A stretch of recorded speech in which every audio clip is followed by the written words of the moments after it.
poison ivy in here. What's up, friends?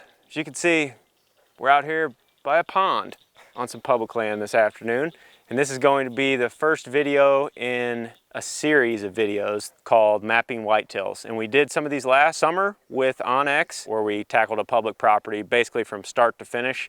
This year we're going to do things a little bit differently with the Mapping Whitetail series, and we're going to talk about specific habitat situations. This first video is going to be all about ponds. And you guys might be wondering why we're talking about ponds, and I guess deer need three things basically. They need food, water, and cover. And they've got water right here. It just happens to be located real close to their bedding area, which is a big deal.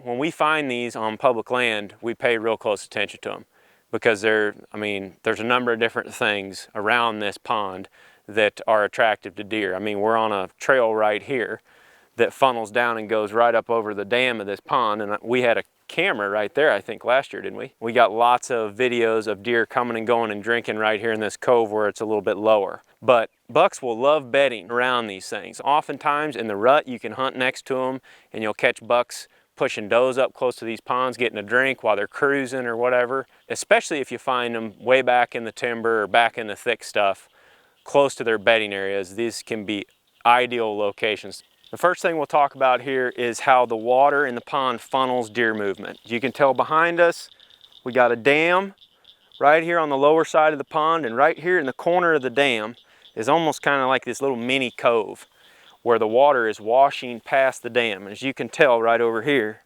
when it gets up and that pond drains, it's creating this big deep ditch. And that ditch runs down through there, 50, 60 yards down through the timber. And it's deep enough that it's a pain in the butt for deer to cross it.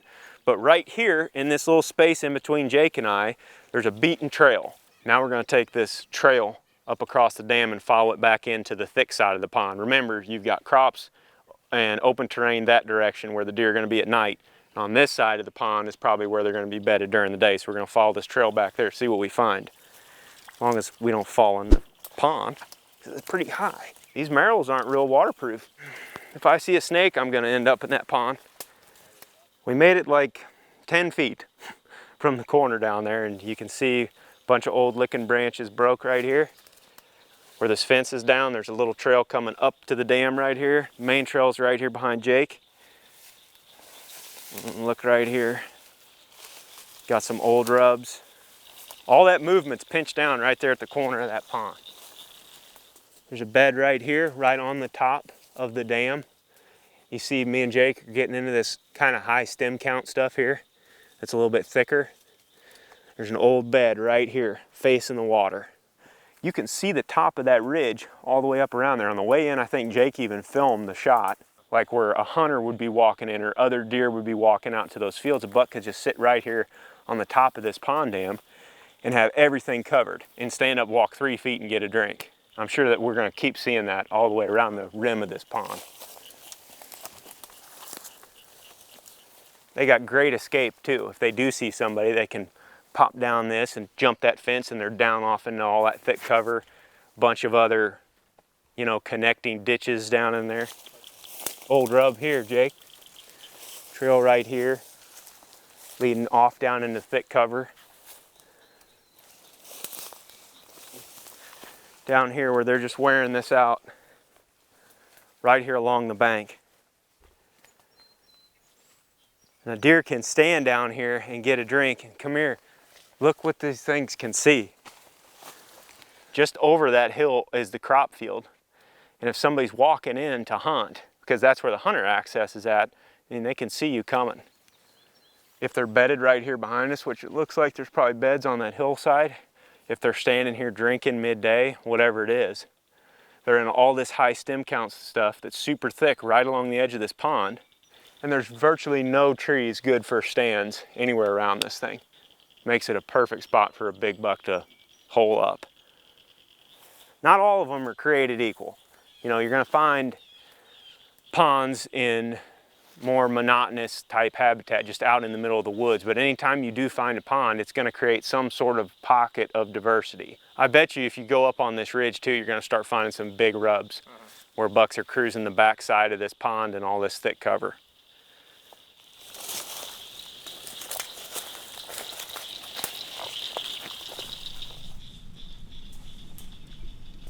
Thick. Thick.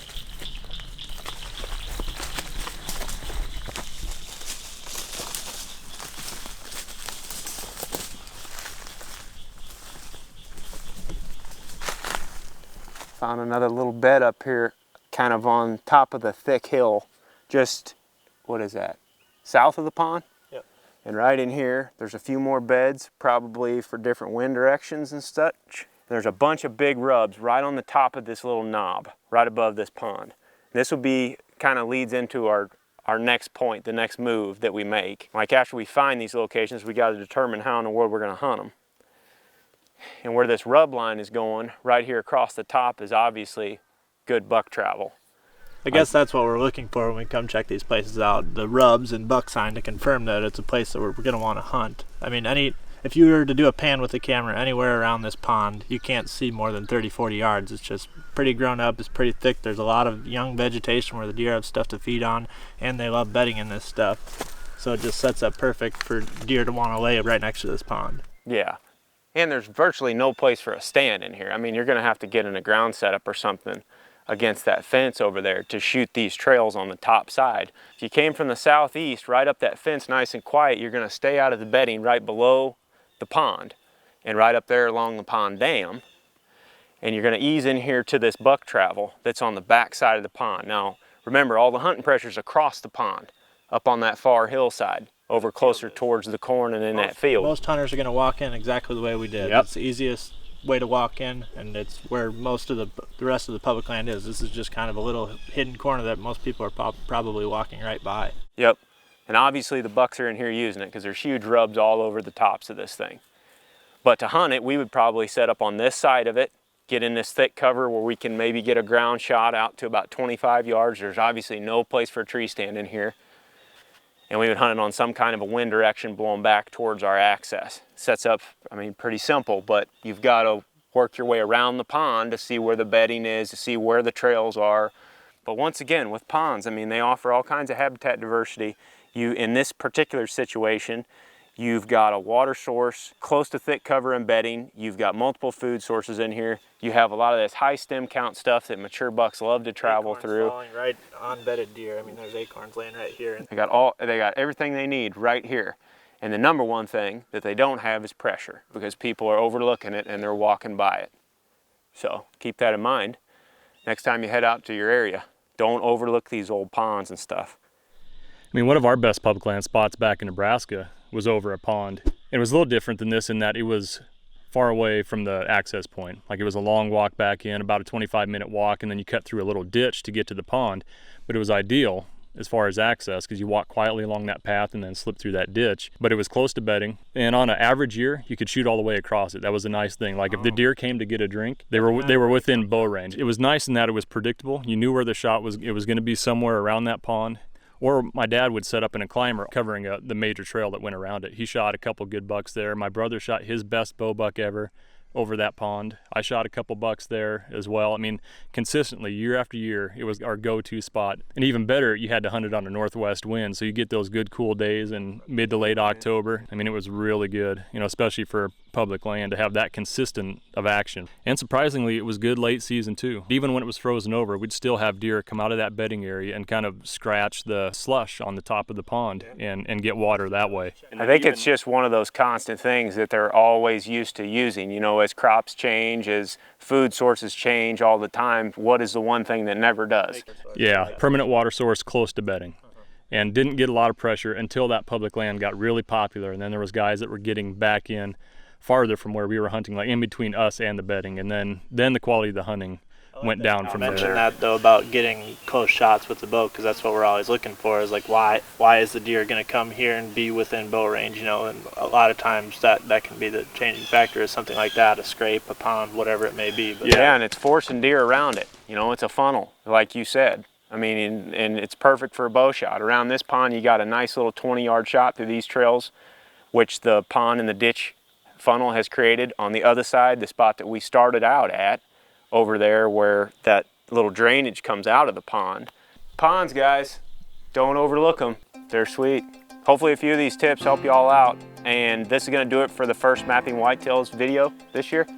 And on the next one, we're going to be discussing another habitat situation, open country. So let's head over there and check that out.